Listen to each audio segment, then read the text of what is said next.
Bonjour tout le monde. Aujourd'hui, je suis en Beauce, accompagné de quelques-uns de nos candidats. À ma droite, Mario Fréchette, notre candidat dans Bellechasse, Les Aides-Chemins, Lévis. Aussi, à ma droite, Anthony Leclerc, candidat dans Louis-Saint-Laurent, Akiawanrak. Et à ma gauche, Vadhana Maole, candidat dans Louis-Hébert. Et Marek Spacek, candidat dans Mégantic-l'Érable-Lobinière. Comme vous savez, on est des candidats dans la plupart des comtés au Canada et au Québec, plus de 325 candidats. Donc, je suis bien heureux et bien fier d'eux. Ensemble, on fait la bataille qu'on doit faire pour retrouver notre pays. Je vais commencer ma déclaration en français d'abord et après ça en anglais. I will first make my declaration in French and then in English. Cette semaine, le président Trump a annoncé une série de tarifs sur les produits importés aux États-Unis en provenance d'une dizaine d'autres pays dans le monde. Le Canada et le Mexique n'ont pas été ciblés par ces tarifs. D'autres tarifs déjà prévus vont toutefois s'appliquer sur les exportations canadiennes vers les États-Unis. Des tarifs qui s'appliquent sur les voitures, l'acier, l'aluminium et tous les biens qui ne sont pas couverts par l'accord de libre-échange nord-américain. Mark Carney a déjà annoncé des tarifs de représailles sur les voitures importées des États-Unis qui permettront, selon lui, au gouvernement fédéral de récolter environ 8 milliards de dollars. Concrètement, il a donc annoncé qu'il va taxer les Canadiens pour 8 milliards de dollars et redonner cet argent en subvention aux gros constructeurs canadiens d'automobiles. Donc, il taxera les pauvres consommateurs pour donner aux riches entreprises du secteur de l'automobile. Du point de vue économique, c'est de la pure folie. Encore une fois, il faut bien comprendre un point fondamental. Lorsqu'un pays impose des tarifs sur des biens importés, ce n'est pas l'autre pays qui paie ces tarifs, ce sont les consommateurs des pays qui les imposent.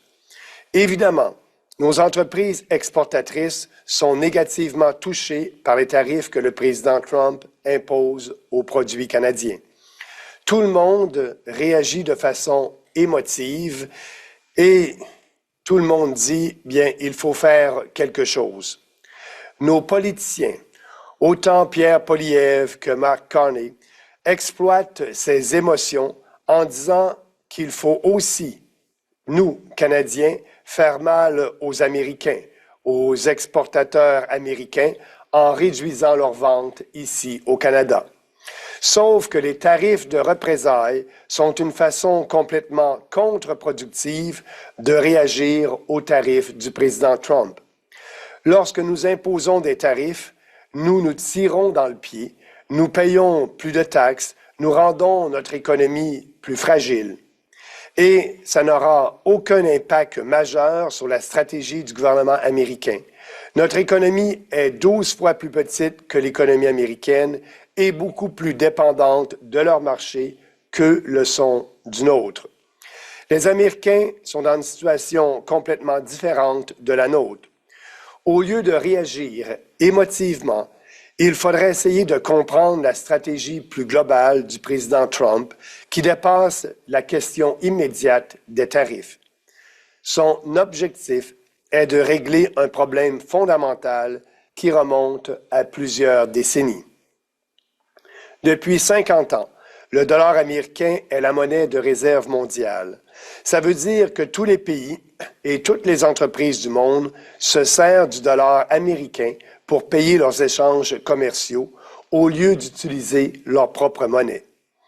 La force du dollar américain fait en sorte que pour les Américains, les produits importés sont moins chers, mais en contrepartie, leurs exportations sont plus chères et moins compétitives sur les marchés étrangers.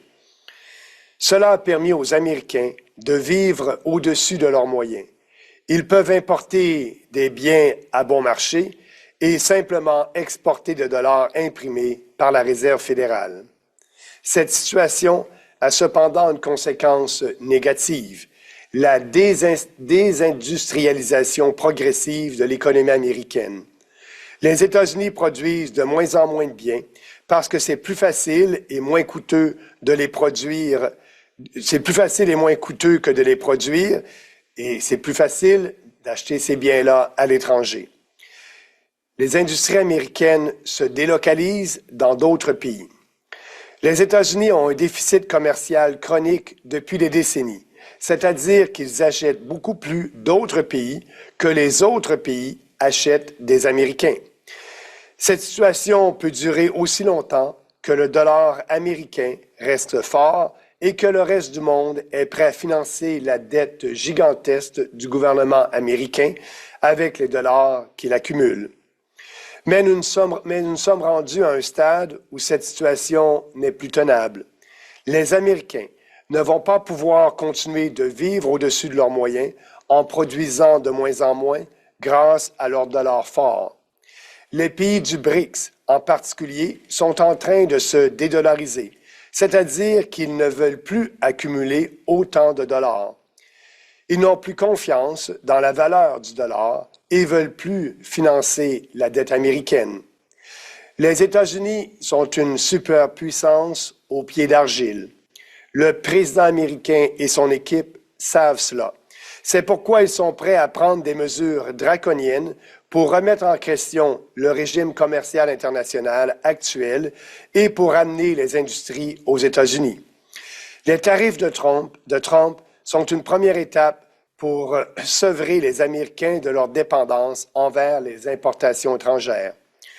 Je suis aussi convaincu qu'une autre étape sera la remise en question du statut de dollar comme monnaie de réserve mondiale. À mon avis, le président Trump souhaite un retour à une sorte d'étalon or en remplaçant le dollar comme monnaie de réserve mondiale. Le dollar doit s'affaiblir pour que les exportations américaines deviennent plus compétitives et les importations plus chères. Le président Trump semble prêt à tout pour effectuer cette transition, au lieu de repousser les solutions à plus tard, comme l'ont fait tous les présidents américains depuis les années 70. C'est une stratégie extrêmement risquée qui implique des coûts de transition importants. Les prix vont monter aux États-Unis. Nous aurons probablement une récession importante. On le voit hier et aujourd'hui encore, les marchés boursiers s'effondrent. Je ne sais pas si la stratégie du président Trump va triompher et bien fonctionner. Je ne suis pas non plus complètement en accord avec son approche et sa rhétorique. Il prétend que les autres pays vont payer les tarifs qu'il impose. Vous savez, c'est faux. Ce sont les Américains qui vont les payer. À mon avis, il devrait dire franchement aux Américains que leur niveau de vie va diminuer à court terme pour permettre cette transition commerciale et monétaire inévitable vers une situation plus durable.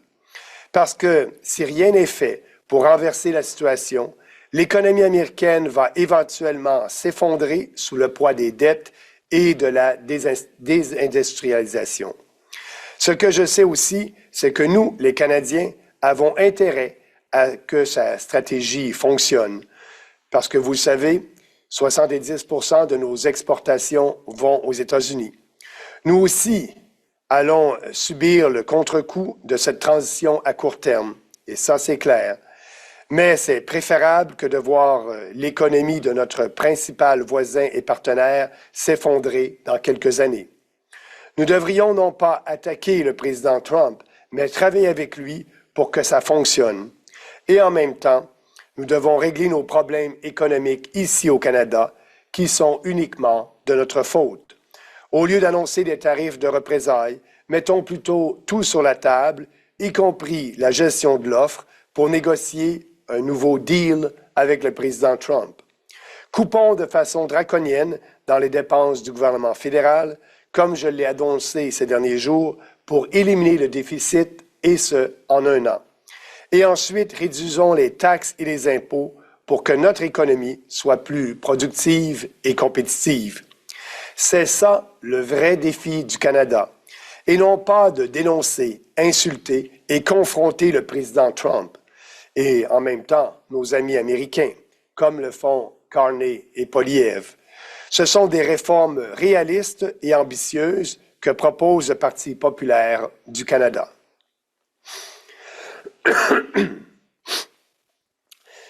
And now I will make my declaration in English.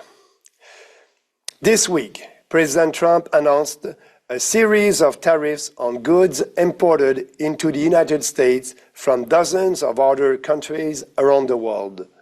Canada and Mexico were not targeted by these tariffs, but other tariffs already in place will apply to Canadian exports. Tariffs on cars, steel, and aluminum, and all goods not covered by the North American Free Trade Agreement.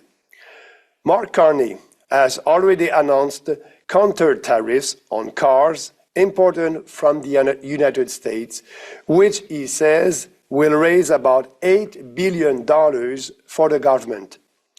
In practice, he has announced that he will raise taxes on Canadians by $8 billion and give that money back in subsidies to the big Canadian automakers. From an economic point of view, it's pure madness. Once again, a fundamental point needs to be made. When one country imposes tariffs on imported goods, it is not the other country that pays those tariffs. They are imposed on the country's consumers. Of course, our exporting companies are negatively affected by President Trump's tariffs on Canadian products. Everyone gets emotional about this and says, we have to do something. Our politicians, both Pierre Poilievre and Mark Carney, are exploiting these emotions by saying that we must also hurt U.S. exporters by reducing their sales in Canada. Except that counter-tariffs are a completely counterproductive way of reacting to President Trump's tariffs. When we impose tariffs, we shoot ourselves in the foot. We pay more taxes. We make our economy more fragile, and it will have no impact on the strategy of the U.S. government. Our economy is 12 times smaller than the U.S. and much more dependent on their market than they are on ours. The Americans are in a completely different situation than we are. Instead of reacting emotionally, we should try to understand President Trump's larger strategy, which goes behind the immediate issue of tariffs. His goal is to address a fundamental problem that dates back several decades. The US dollar has been the world's reserve currency for 50 years. This means that every country and every company in the world uses the dollar to pay for their trade instead of using their own currency.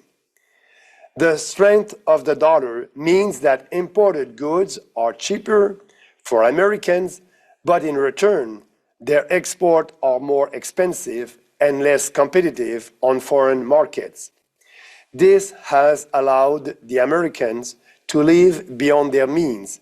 They can import goods cheaply and simply export dollars printed by the Federal Reserve. This situation has a negative consequence, however, the gradually disindustrialization of the U.S. economy.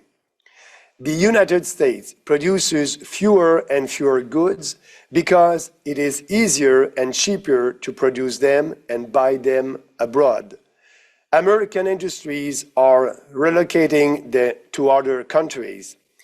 The U.S. had a chronic trade deficit for decades, meaning that it buys much more from other countries than other countries buy from U.S. The situation can continue as long as the dollar remains strong and the rest of the world is willing to finance the gigantic debt of the U.S. government with the dollars they accumulate. But we have reached a point where it is no longer tenable. The Americans are not going to be able to continue living beyond their means while producing less and less thanks to their strong dollar. The BRIC countries in particular are deteriorating, that is to say, that no longer want to accumulate so many dollars. They no longer have confidence in the value of the dollar, and they no longer want to finance the debt of the Americans. The United States is a superpower with clay feet.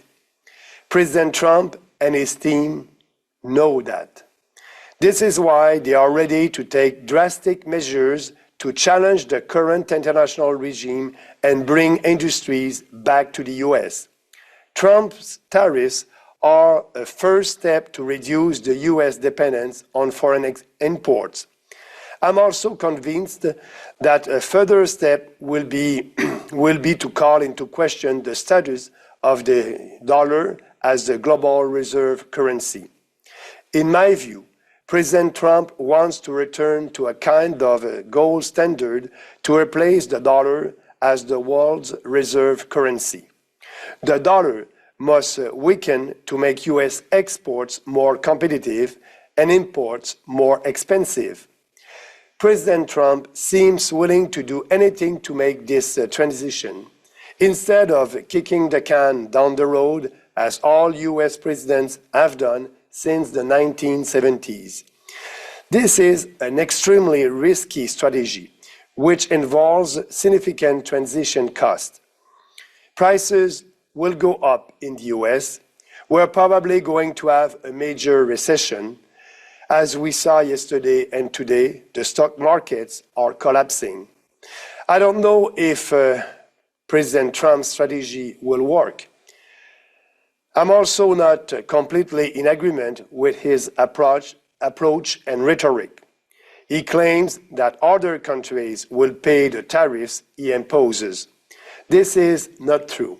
Americans will pay them. In my view, he should tell the American people that their standard of living will decline in the short term to allow for this inevitable trade and monetary transition to a more sustainable regime. Because if nothing is done to reverse the situation, the US economy will eventually collapse under the weight of debt and disindustrialization. With all, what I also know is that it is in our interest as Canadians to see his strategy work. We too will suffer the impact of this transition in the short term, for sure. But it is better than seeing the economy of our neighbor and main partner collapse in a few years. We should not attack President Trump, but work with him to make it work. And at the same time, we should work to solve our economic problems here in Canada, which are entirely our fault. Instead of announcing counter-tariffs, let's put everything on the table, including supply management, to negotiate a new deal with President Trump. Let's cut federal spending drastically, as I announced a few days ago, to eliminate the deficit in 1 year. And then let's cut taxes to make our economy more productive and competitive. This is the challenge for Canada, not to denounce, insult, and confront President Trump and our American friends as Carney and Poilievre do. These are the realistic and ambitious reforms that the People's Party of Canada is proposing to Canadians. Merci, thank you. Now I will take the questions online. Je vais prendre les questions. Do you have any questions on the Zoom? If you have any questions, raise your hand. Si vous avez des questions sur le Zoom, levez la main, s'il vous plaît. Non, nous n'avons pas de questions. Nous n'avons pas de questions. Ah si, nous avons une question. Parfait, ici. merci. Il y a une question. Maxime, il y a une question. Il y a une question. Allez-y. Go ahead, you can talk. Allez-y. Hi, Mr. Bernier. This is Jen Hodson from the Western Standard. Will you be coming out west? Yes. Will you be coming out west for your election campaign at all? For sure. Actually, I'm going to Toronto tomorrow, and I'll be in Western Canada at the end of next week, for sure. BC, Alberta, Manitoba. I will be in every Western province. Sounds great. And just about a comment that you made during your press conference about the gold standard and how Trump is taking this risky plan. Can you just elaborate a little bit that this has been going on since the 70s when when the world changed from the gold standard to fiat? So are you suggesting that Trump's ultimate goal is to have that gold back standard or for the US dollar standard? Yeah, I think so. Yeah, if you look at what is happening in the US right now, as you know, that disindustrialization is there in the US for a long time. And President Trump said during the presidential election that that is his goal, to solve that challenge. But to do that, the real problem is the US dollar. The US dollar is too strong, and because of that, US exports are not competitive on other international markets.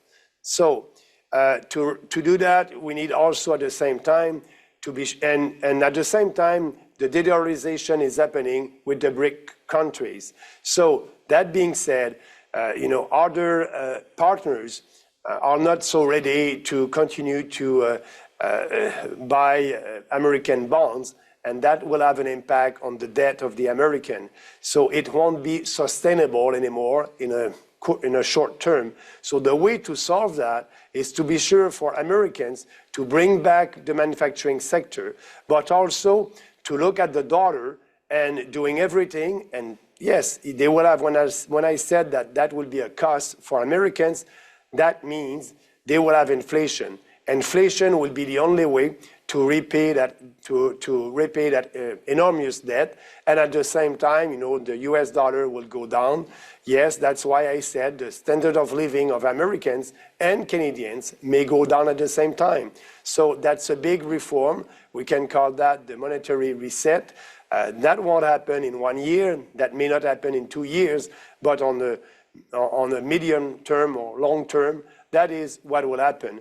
Because it is not sustainable. That situation is not sustainable, not only for the US, but also for other Western countries. And all of them have huge deficit and huge debt. So that would be the solution to solve that problem. And for me, I believe that President Trump understands that. And that's why he's starting with tariffs to set a strong message to American businesses to come back to our country, to their country, and we must do the same thing in Canada. That's why I said to have our economy more productive, we must be able to lower taxes to our businesses. Don't forget the corporate income tax, the federal one and the provincial one, both together, is about 26%. In the US, it's 24%, and President Trump will lower that again. So if we want our businesses to stay competitive, we need to cut tax. And our plan is to have a flat tax on businesses. We need to be able to promote growth. We need to be able to promote more investment in our country. What we want to do, we want to abolish the capital gains tax. But we will do that in a fiscally responsible manner. We will do that by first, like I said in my speech, balancing the budget in 1 year, and the second year lower taxes to Canadians and businesses. That must happen. Our economy must be more productive, and the US economy also must be more productive. So that's why counter-tariffs that's not working. As I said in my speech, Carney and Poilievre are okay to tax Canadian consumers more, and taking from them $8 billion and giving that to big car automakers corporation. Okay, interesting. Thank you.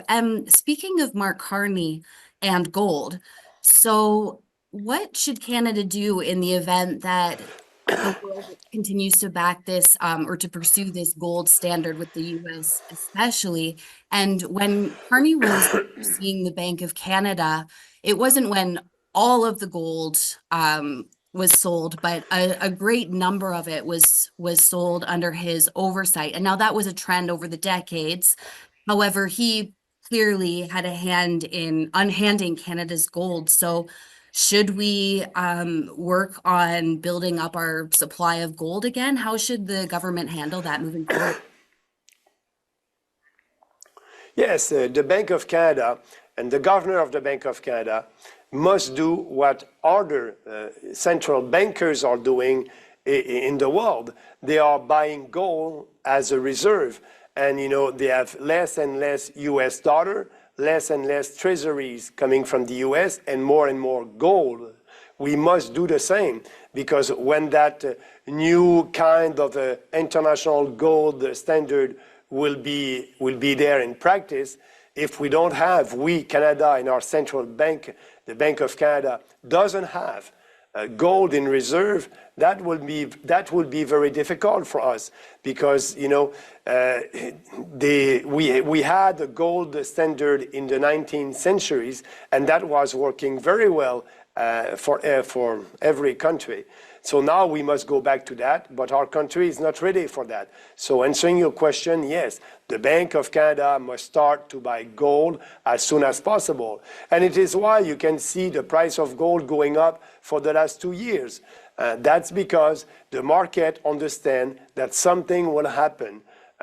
We don't know when, but, you know, these huge debts here in Canada, in US, in Europe, are not sustainable. Something must happen.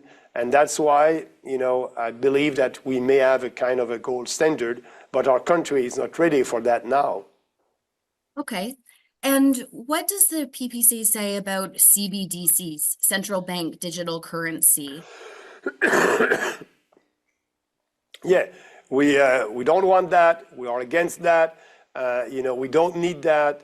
The Bank of Canada is telling us that we need, you know, a CBDC. It would be more effective. It will be more productive. No, that's not true. We have all different means of payment, so we don't need a CBDC. People must be able, like usual, to use their debit card, their credit cards, or cash. So we are against that. Okay, thank you for taking my questions, Mr. Bernier. On a une autre question ici. Thank you. On a une autre question. Allez-y. Allez-y. Oui, bonjour, Gabriel Bélan de la presse. Bonjour, M. Bernier. Vous avez mentionné, il ne faut pas attaquer M. Trump, il faut travailler avec lui. Est-ce que vous m'entendez correctement? Attendez, oui. Oui, pas de problème. OK, allez-y, excusez. Travailler avec lui, oui. Oui, on doit travailler Allez-y. avec lui et non l'attaquer. Quand vous parlez de travailler avec lui, parlez-vous de renégocier immédiatement les accords de libre-échange et vous avez mentionné de se débarrasser de la gestion de l'offre. Quel genre de compromis seriez-vous prêt à faire pour justement s'entendre avec M. Trump? Bien, je le dis depuis le début de la campagne électorale, il faut mettre sur la table, il faut premièrement réouvrir l'entente de libre-échange qui devait être réouverte seulement en 2026. Il faut le faire immédiatement. Et lorsqu'on réouvre l'entente de libre-échange, il faut mettre tout sur la table. Le plus important est de mettre, oui, le système de gestion de l'offre. Le président Trump est sérieux par rapport à ça. Il a fait des tweets sur X plusieurs fois en critiquant notre système. Son secrétaire au commerce a fait la même chose. Et nous, on est prêt à le faire parce que ça va bénéficier aux consommateurs canadiens et les producteurs laitiers sont capables de s'en sortir si on leur donne une période de transition. Et moi, je trouve que Carney et Poilievre mentent aux producteurs laitiers lorsqu'ils disent que la gestion de l'offre n'est pas sur la table. On ne pourra pas avoir d'entente de libre-échange si on ne met pas la gestion de l'offre sur la table, si on n'abolit pas la gestion de l'offre. Et c'est une question bien simple. Est-ce qu'on veut sauver l'ensemble de l'économie canadienne ou on ne veut pas sauver l'ensemble de l'économie canadienne? Pour sauver l'ensemble de l'économie canadienne, il faut mettre la gestion de l'offre sur la table, sinon on n'aura pas d'entente. Et ici, en Beauce, les gens le comprennent parce que plus de 65% de l'économie beauceronne est exportée vers les États-Unis. Donc moi, je veux sauver des emplois pour les travailleurs dans cette industrie-là et l'ensemble des travailleurs au Canada. Et pour ce faire, il faut mettre la gestion de l'offre sur la table et abolir ce système communiste dépassé qui n'est pas dans l'intérêt du Canada. Et pour terminer là-dessus, il faut savoir qu'on n'a pas été capable de signer l'entente de libre-échange avec l'Angleterre il y a quelques années parce que, justement, la gestion de l'offre, on n'a pas discuté de la gestion de l'offre et les Anglais voulaient nous exporter leur bon fromage Stilton, puis donc on n'a pas d'entente. C'est important, ça nuit au commerce international du Canada et maintenant, bien, je pense que certains producteurs laitiers le comprennent. J'ai rencontré quelques producteurs laitiers en Beauce qui nous disent qu'ils sont prêts à faire face aux Américains si on leur laisse une période de transition après avoir signé une nouvelle entente de libre-échange. J'ai une demande ici, la presse demande si vous pourriez faire cette annonce en anglais. Ce que vous venez de dire en anglais. Cette réponse. Oui, cette réponse, pardon. Oui. Oui. Yes. Oui. I just had a question about what can we do to be sure that, you know, when I said we must work with President Trump, what can we do? What can we do, you know, not imposing any counter-tarifs. This is not productive. This is, you know, a new tax on Canadians. What Carney just did this week, he decided to impose a new tax of $8 billion to Canadian consumers and to take that money to give that to big car automakers, so car producers. We need to stop that. No counter-tariffs. Being sure to work very hard to have a more productive economy. To do that, we need to balance our budget as soon as possible in a year. And I said, you know, we can cut more than $60 billion in 1 year. We'll be able to have a surplus, and we'll be able, after that, to really lower taxes to businesses and also to Canadians, consumers. So we need to do that. And at the same time, we need to reopen that free trade agreement. Not right now, not in 2026, sorry, but right now. We need to open that free trade agreement and put everything on the table, including the supply management system. If we don't put the supply management system on the table, if we don't abolish that cartel, we won't have a free trade agreement with the US.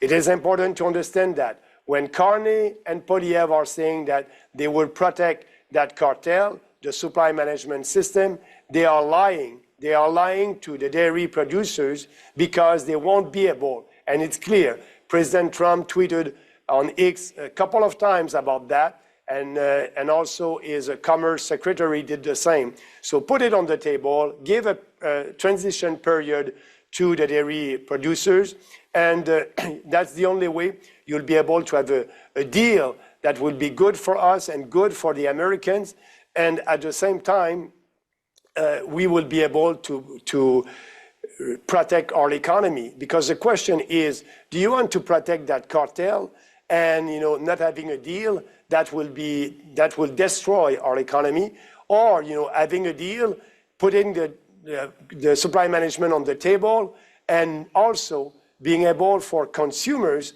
to pay less for dairy, poultry, and eggs. That's a win-win. That's the only way to have a deal with President Trump. Let's do that. And you know, it's very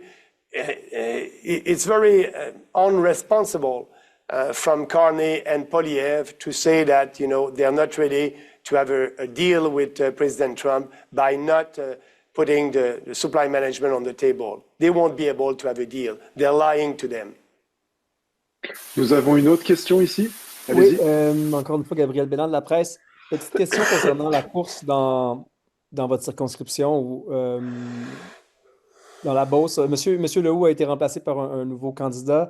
On a eu des explications sur comment ça s'était passé, là, la désignation du nouveau candidat conservateur. Apparemment qu'il y a des gens, des militants qui sont très déçus, militants conservateurs. Est-ce que vous voulez commenter là-dessus? Est-ce que ça dit quelque chose sur la façon dont le Parti conservateur gère ses circonscriptions et ses candidatures?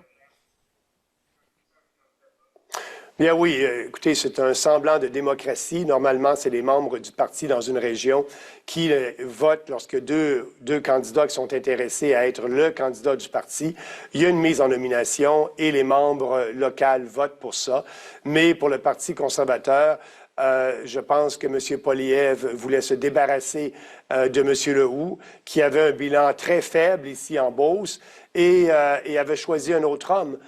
Mais pour ce faire, la base militante de la Beauce avait son propre candidat qui était le candidat qui a perdu de l'ADQ, pardon, pas de l'ADQ, du Parti conservateur du Québec, qui a perdu dans Beauce Nord. Il voulait se présenter pour le Parti conservateur. Il avait un fort support des membres conservateurs de la Beauce, mais Poilievre a fait fi de ça et a décidé de nommer quelqu'un d'autre. Et ça ne me surprend pas du Parti conservateur. Je l'ai dit, j'ai quitté ce parti-là en 2018 en disant ce parti est corrompu intellectuellement et c'est ça. On n'écoute pas la base militante. C'est dommage, mais c'est la réalité du Parti conservateur. Monsieur Bernier, est-ce que vous pourriez répondre à cette question aussi en anglais, s'il vous plaît? I just said that, here in Beauce, Pierre Poilievre decided to appointed a person that is the new candidate right now for the Conservative Party of Canada without listening to the members of the Conservative Party of Canada in the riding in Beauce. They wanted another person. They wanted to have an election. They wanted to have a democratic process, but Poilievre decided not to do that. And so that's the Conservative Party of Canada. They're morally and intellectually corrupt. I said that in 2019, and we have everyday proof of that. Merci beaucoup. Nous n'avons pas d'autres questions. Pas d'autres questions. Merci. Bonne journée à tous. Au revoir.